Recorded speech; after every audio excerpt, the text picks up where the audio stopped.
पूर्वोक्त बताई श्रेणियों के विषय में बात करने से पूर्व आपको व्यवहारिक चिकित्सा को समझना होगा, क्योंकि बालकों के व्यवहार व क्रियाकलाप के आधार पर ही आप उस चिकित्सा विधि को अपना पाएंगे जो बालक की चिकित्सा में लाभदायक होगी।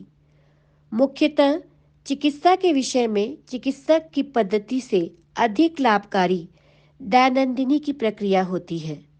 साथ ही ये मानकर चलिए कि चिकित्सक केवल निदान देगा, काम तो आपको स्वयं ही करना होगा। कोई बाहरी सहायता मिलेगी ये भूल जाइए। यह युद्ध आपको स्वयं लड़ना है। इसलिए बालक अथवा बालिका भी आपको सहयोग देंगे ऐसी आशा मत रखिए।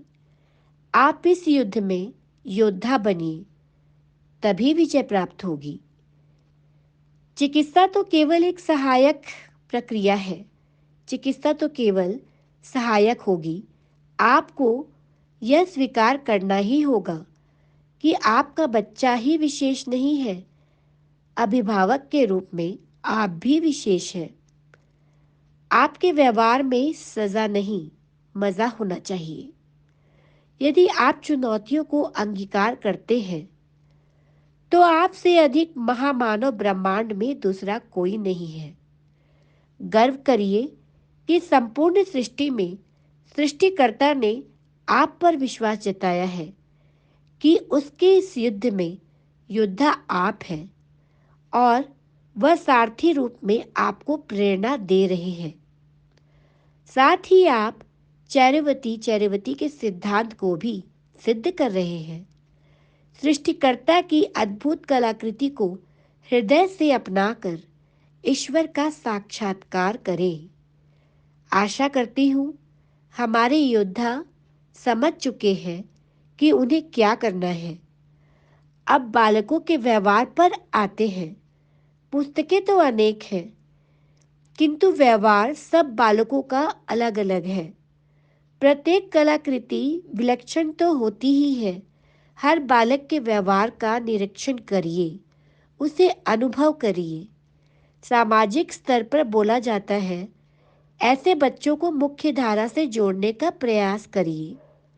पर कैसे, ये कोई नहीं बताता, क्योंकि ईश्वर का जो उत्तर है वो ईश्वर से ही मिलेगा। क्योंकि इस प्रश्न का उत्तर किसी के पास नहीं है, सिर्फ ईश्वर के पास होता है। जरा सोचिए, यदि मुख्य धारा नदी की है तो उसमें आप ऐसी चीज को डालेंगे जो अपनी शक्ति ना लगा पाए।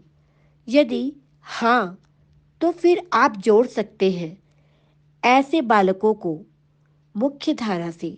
और यदि आपको लगता है कि वह मुख्य धारा में बह जाएगा, अपना बचाव नहीं कर पाएगा, तो उसे नदी के किनारे किनारे चलने का अभ्यास कराना ही उत्तम होगा। क्योंकि एक तरफ से उसे आपका सहारा मिलता रहेगा तो उसका भय भी जाता रहेगा। आशा है कि आप यथार्थ को समझ पा रहे होंगे और अपने बच्चे को यथासंभव सहयोग देकर अच्छे कुम्हार की भांति उसे स्थिरता प्रदान करेंगे। ये परीक्षा बच्चों से अधिक अभिभावकों की है।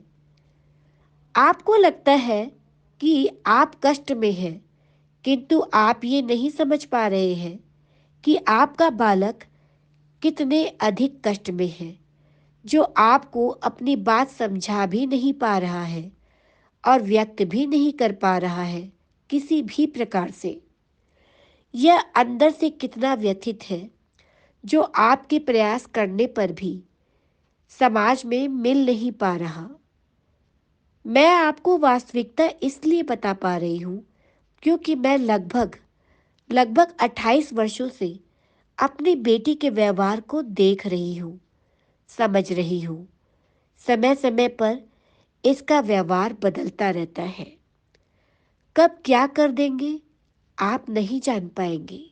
जी हाँ, आपको सदैव एक दृष्टि इनके व्यवहार पर रखनी ही होगी, क्योंकि अगले क्षण में इनके दिमाग में क्या आ जाए आप नहीं जानते। इसलिए हर समय चेतावनी के लिए तैयार रहें।